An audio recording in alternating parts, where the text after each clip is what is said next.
All this Guardians team does is win. There is no one crumbling, except for maybe the Chicago White Sox. We're going to get into it. We're going to talk about some roster stuff. We're going to get into the American League Central and changes that are occurring. We will dive into the game today, of course, and also get into some magic number talk. It is magic time on today's episode of Locked On Guardians.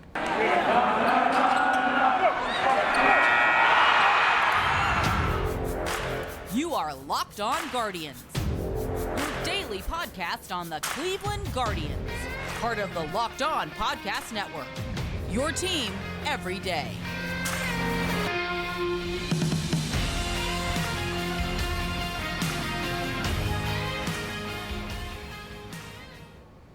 Hello everyone, welcome to Locked On Guardians. I'm your host, Jeff Ellis, as I have been for the near 800 episodes, 798 now, of this very podcast.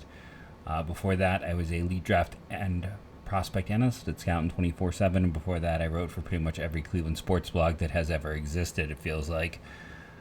What a game today. This one, Cleveland got 2 in the first, and it felt very typical of Chicago White Sox bad defense, right? Well, that's been one of the reoccurring themes. In many ways, they are the antithesis of Cleveland, and it just showed up again. And then from there, Cleveland just kept building and building. Huge performances all around for multiple Cleveland Guardians players. Steven Kwan, after the 4-hit game yesterday, follows it up with a 3-hit game today. In terms of who else reached base multiple times, well, Naylor had 2 walks, not his forte, and also had a hit. Additionally, Jimenez had 2 hits and a walk. Will Brennan in his Major League debut, we'll talk about him a bit in a moment, 2 hits. While Miles Straw just had the 1 hit, he's still up to a .218 batting average, which where he was earlier is kind of amazing, .564 OPS. Rough game for Hedgie, who is now down to a .519. But Straw also, I think it was the 6th inning, that sliding catch in the outfield. I mean, there's maybe 2 other players who ever make that catch. That is part of, seeing McKenzie's reaction to that catch. It's just, he gives you so much defensively. And when you have built a team of pitchers that are fly ball pitchers, that is why they value Straw so much. This defense is set up for the pitching staff they have. Because we've talked about this. They want it in the air, not on the ground. And they're not afraid of home runs. They're not afraid of high home run rates. But they want it in the air, and they want guys who can cover ground. And Straw makes it seem easy out there. For Cleveland, this was it's almost felt like a statement game. Now, there's a lot going on. Let's be honest. This was a team that had already wrapped up not the division, but had wrapped up the season series with the White Sox, and to just come out and play the way they did to completely dominate the White Sox again. I mean, it should have been 8-1. It was was it a home run in the 9th off of 99?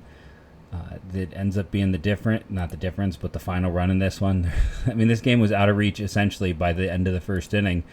The White Sox do get that run. I'm sorry. No, the extra run came in the 7th. I watched the final few innings. You may not believe me, but that came off of McKenzie. I guess it was just a hit. I guess the hit that happened.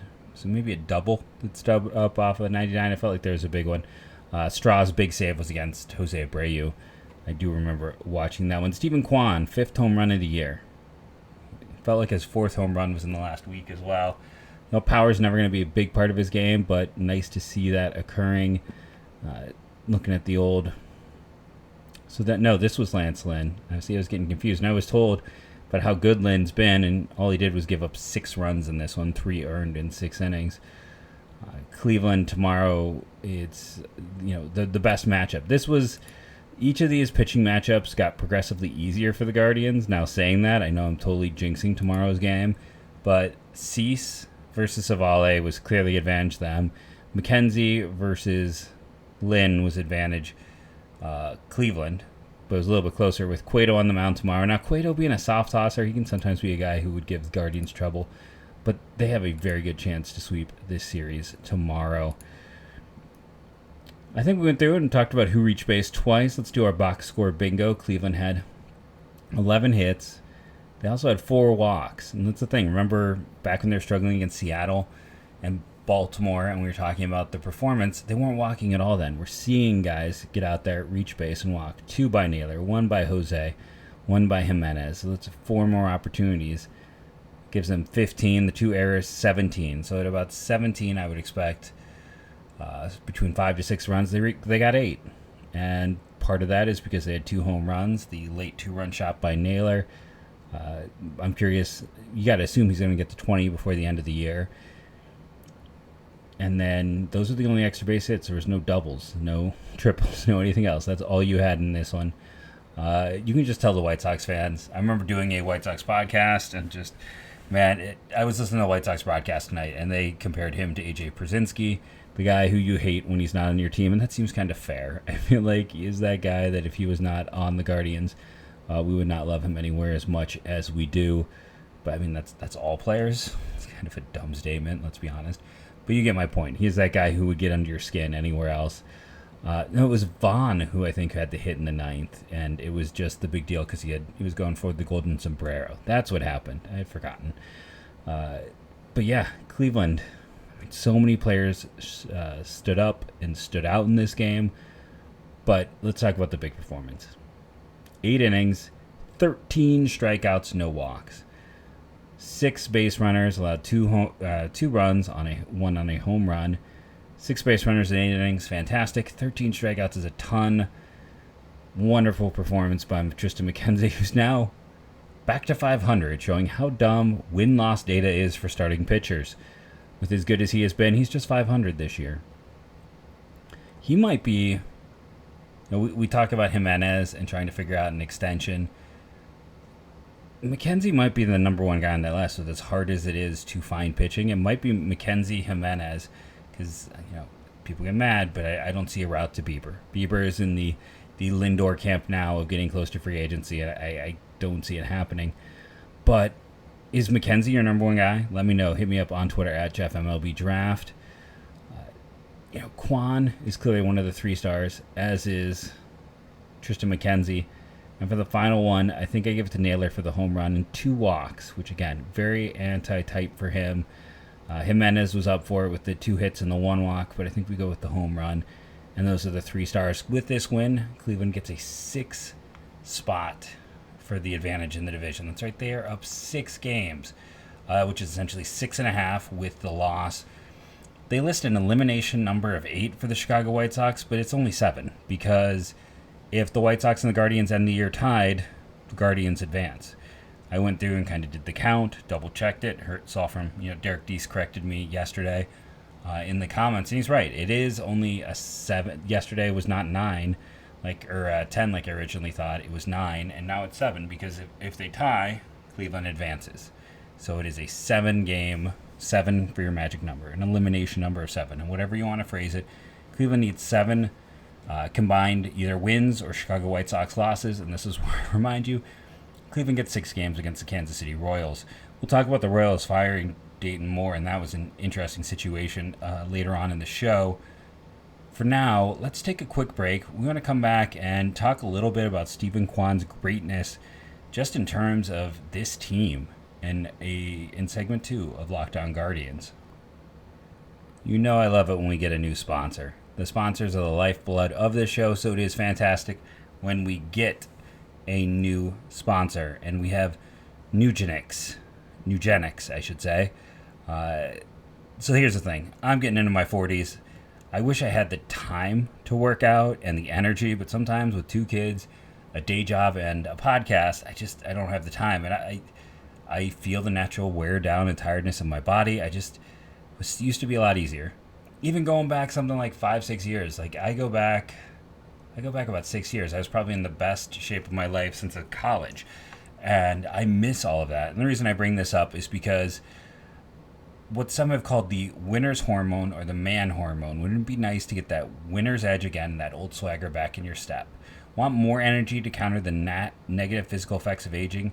Nugenix Total T testosterone booster with testofen will help you turn back the clock, re-energize your workouts, get better results at the gym, and help you look and feel like the man you really want to be. It contains Nugenix Total T contains man-boosting key ingredients like testofen, and has been validated in 5 clinical studies shown to boost free testosterone levels in men. because Nugenix Total T boosts free testosterone, the aging process robs you of. You feel stronger and leaner with more energy and drive and more passion. While every product professes quality, many other products use generic ingredients that are often far less than clinical grade. With Nugenix Total T, you get the same clinical potency levels used in trials, as Nugenix formula is backed by 10 years of science and research. It is the number one selling testosterone booster at GNC, and will help you re-energize your life. Now, get a complimentary bottle of Nugenix Total T when you text MLB to 231/231. Text now and get a bottle of Nugenix Thermo, the most powerful fat incinerator ever, with key ingredients to help you get your body back in shape fast. Absolutely free. Text MLB to 231-231. Text MLB to 231-231. Message and data rates may apply. Terms apply. Available at nugenix.com/terms. So let's talk some Steven Kwan. So for a long time now, I've been kind of the guy, and I've split up my old tweets about just how futile this team has been in terms of outfield development. And I bring it up constantly because there's a point in time when the top 5 outfielders by WAR, guys who were drafted and or signed and developed and reached the major leagues as outfielders, were Luke Scott, Ryan Church, Tyler Naquin, Ben Francisco, and Bradley Zimmer.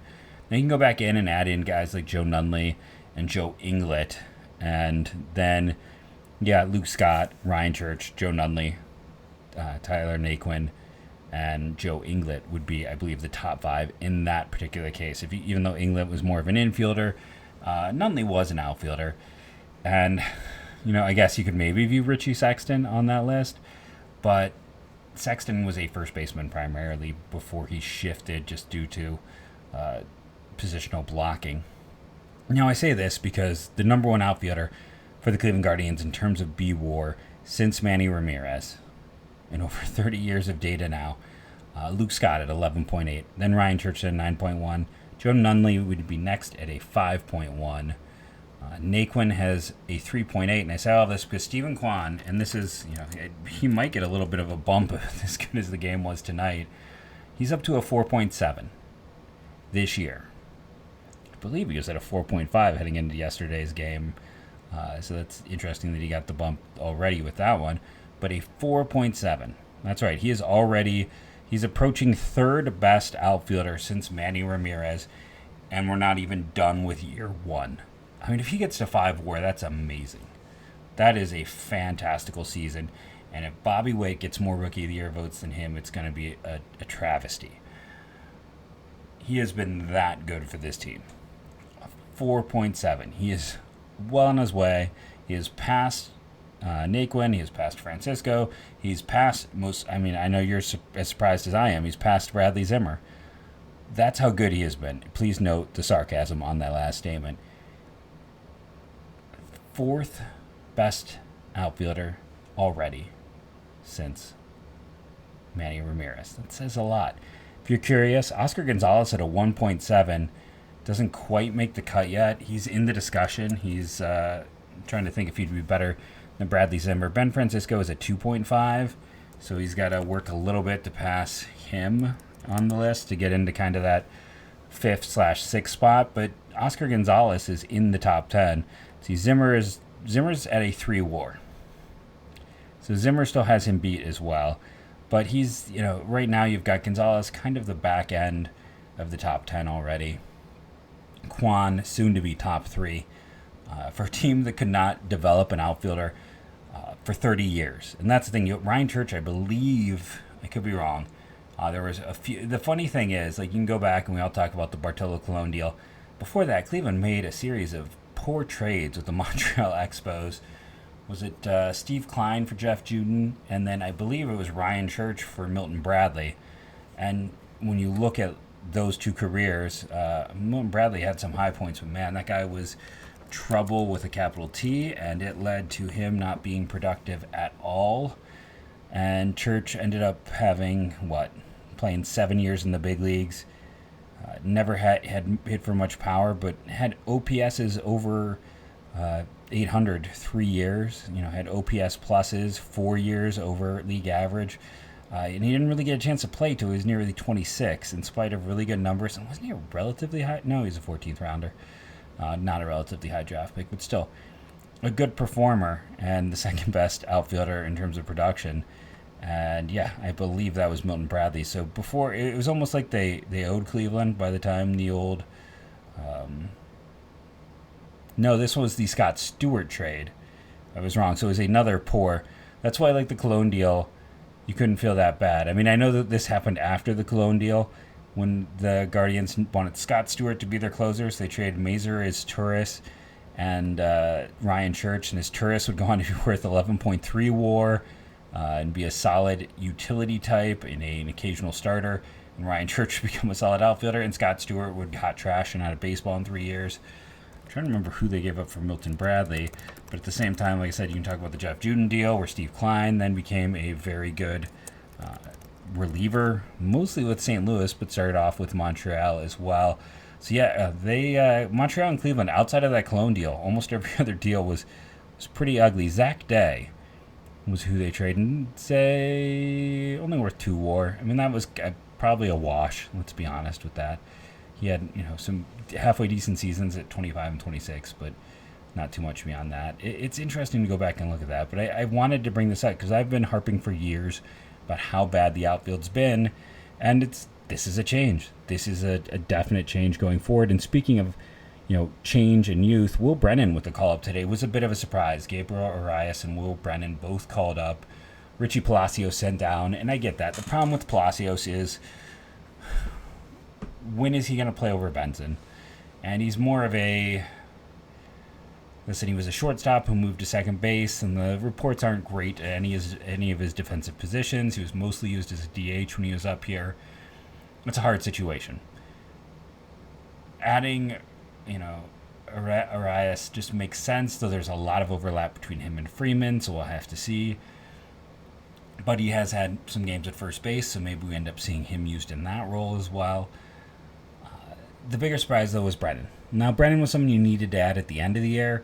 This is the former two-way player out of Kansas State who has turned a lot of heads this year. We'll see if he can keep it going. The hitter, we talked about it, his performance has not been that much dissimilar as a hitter to Richie Palacios.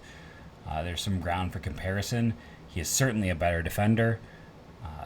He is a solid addition. It was interesting that the next guy up, the next guy they released, the player to clear a spot, is Ernie Clement. They just don't have a lot of options left. That's where they are. I mean, cutting Clement was likely the right decision.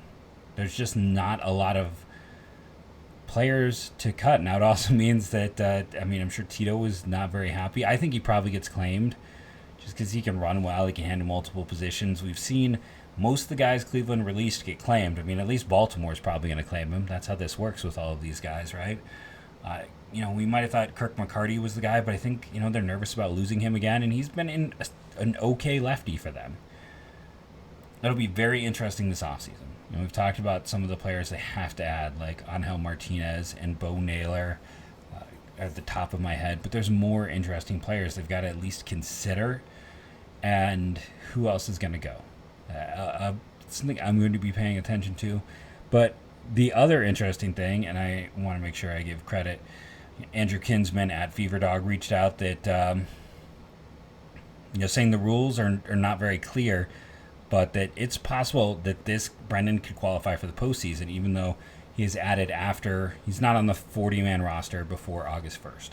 And essentially what can happen, and as I told him, I go, this is what you do in OOTP baseball. So if a player who was on the 40-man or is on the 60, who's essentially hurt, like Anthony Gose should qualify, but he's not going to pitch. He's got Tommy John, he's done. So you can move a player kind of into his spot. His qualifying spot, since he can't play, you can often move a player and replace them. So Brennan could potentially this could be a tryout for the postseason. I'm not saying it's going to happen, I'm not saying it's even likely, but I think they could manipulate things if they wanted to let him play in the postseason due to that rule and the situation going on with Gose. So yeah, it definitely bears watching, and listen, he's another option in that outfield. I think, I've talked about it, I am, in my opinion, I'm going into next year with Straw, Gonzalez, and Kwan, And then you got Valera and Brennan in case someone really struggles out of the gate, or if Brennan comes back to earth, if Gonzalez comes back to earth, if Straw can't hit again, if Kwan gets hurt, because I can't see him failing any other way. You have that depth, but I don't know where the opportunities are necessarily going to arise for him super quickly. But he might be my original statement, and it's a shame that the 2020. I mean, there's a lot of things were a shame with that 2020 season. I still would have loved to have seen him be a two-way player. I still think that his best role might be as like a platoon bat / lefty loogie type. There were a lot of people who liked him more as a pitcher out of college. Now he has hit his way enough to have earned himself this opportunity.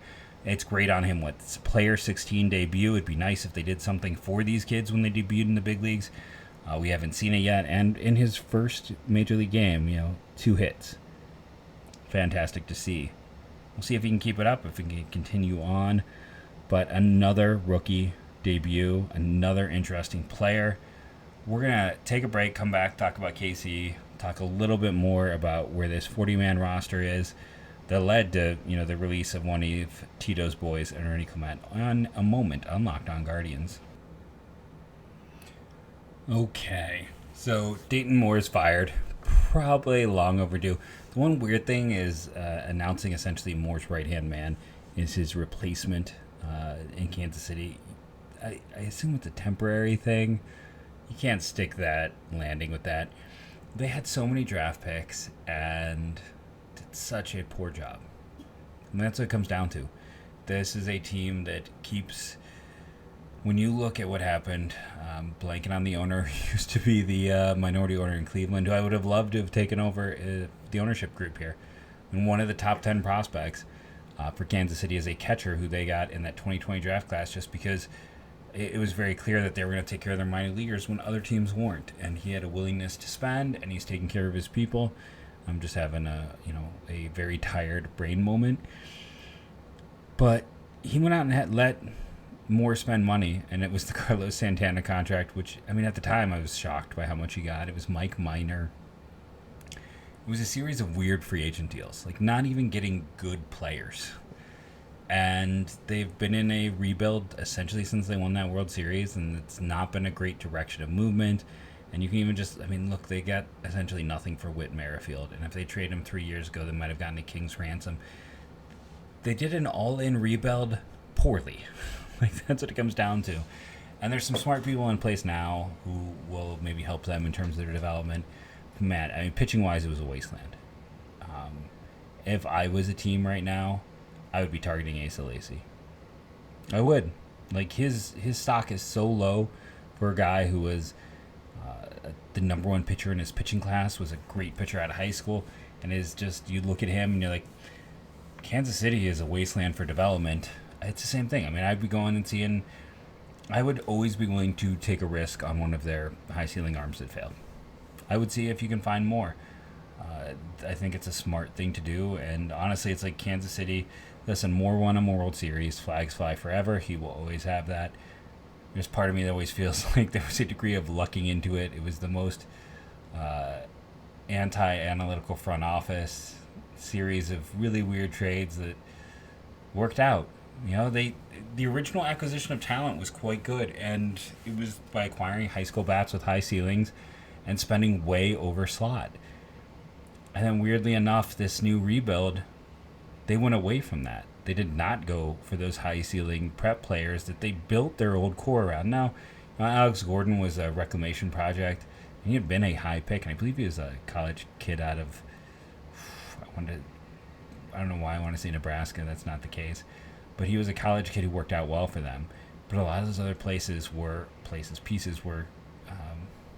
prep kids, and then they didn't lean into it. So I'll be curious to see what happens there.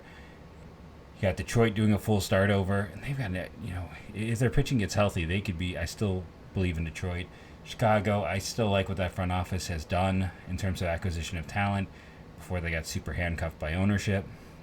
And the Twins should have money to spend. I think this division will get interesting, but this is a step towards Kansas City not being lovable losers, which have essentially been for almost a decade now due to this never-ending rebuild.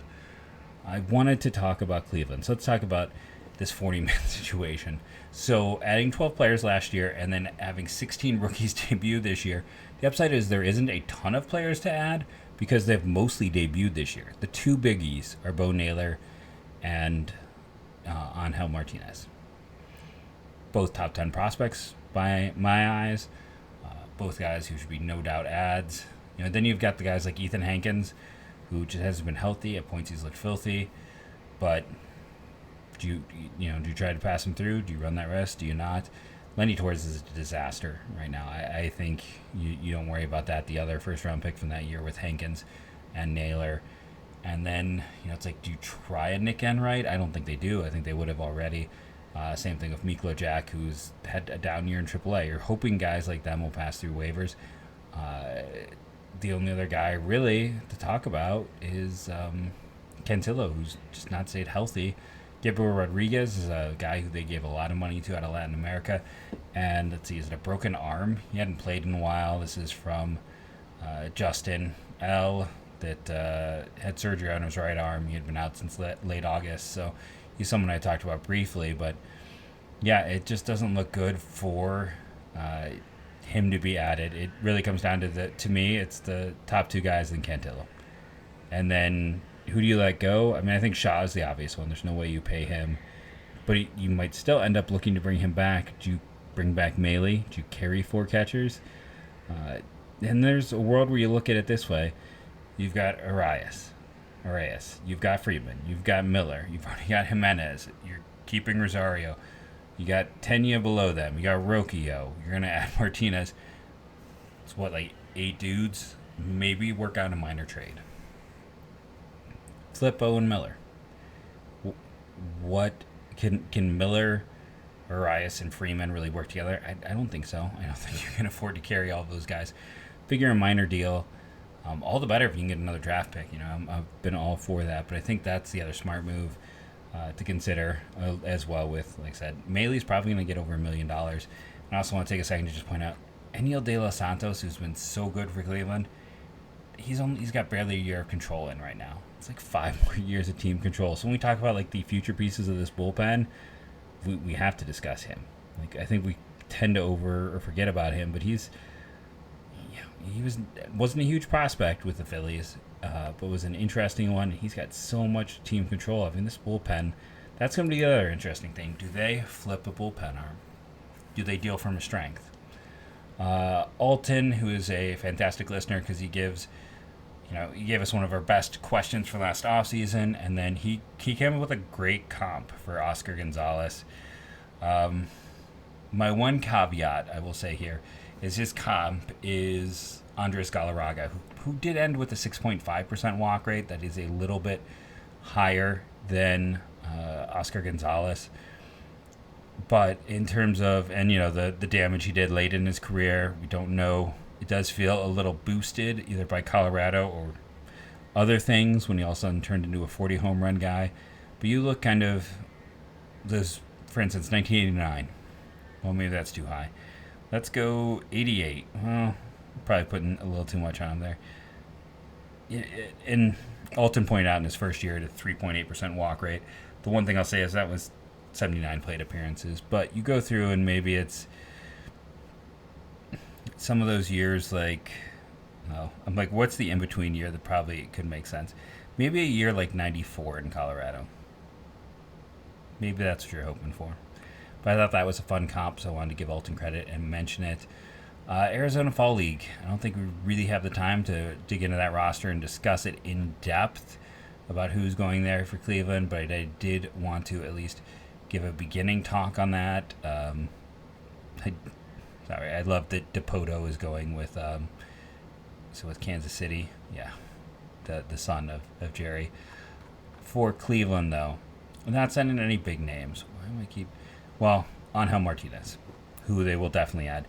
David Fry, who was the player they got for JC Mejia, who's been the utility type. I'm wondering if they're hoping he'll get a little more catching. Mason Hickman, we talked about him and how good he has been once he's been converted to the relief role. Cade Smith, who was an undrafted free agent in that 2020 class in that relief pool. And then Lenny Torres, the former first-round pick, who has been kind of a disaster and had struggled with health. And Connor Knox, who was one of 2 batters selected in their 2021 draft. Again, not a huge name list, but interesting nonetheless. Guardians have a 6-game lead. They have a 7-game magic number. Take a moment and enjoy it. They're going to be postseason bound. They have a rich minor league system. They have shortstops coming out of their ears. They have relief pitching for days. If this team, no matter what happens this year, which is they'll make the postseason, but beyond that, they have every bit of ammunition to go out and get anyone they could. If a truly transcendent talent becomes available with multiple years of control, I saw the terrible Jim Bowden piece. I know I'm being redundant with that, where it talks about, Tampa would certainly have taken the Soto deal from Wander Franco, and I'm like, I don't think so. But if there's a world where Wander Franco really was on the trade block, Cleveland would be the team. They are uniquely set up. So I'm just going to say that, I'm enjoying this year. I'm enjoying everything that's happening. It's a lot of fun right now, in particular. But what's even more amazing is when you take 2 steps back, you think, younger than every team in baseball, going to be the youngest team to ever make the postseason, they are younger than all the AAA squads, and they have a top 5 minor league system, so all they're going to do is get better. It's a fun situation because Kansas City, Minnesota, Detroit, Chicago, lower on that minor league list, especially with some of their graduations. Are any of them even top 10 anymore? I don't think so. Cleveland's top 5 in all of baseball, and they're going to win this division. I've been Jeff Ellis. This has been the Locked On Guardians podcast for today. Remember to rate and review, please, please, please, if you have not. Subscribed on YouTube. Hey, make multiple Gmail accounts and subscribe. We're kind of stalling out here in the mid-6s, so I would appreciate anyone who goes out and adds to our total. Getting to 1,000 is huge. I will have more information on my co-host very, very soon. And as I end every show. Listen, it's 630 is our subscriber count if you're curious. Long day. I apologize for the extra mumble mouthing today, but how I end every show, go Guardians go.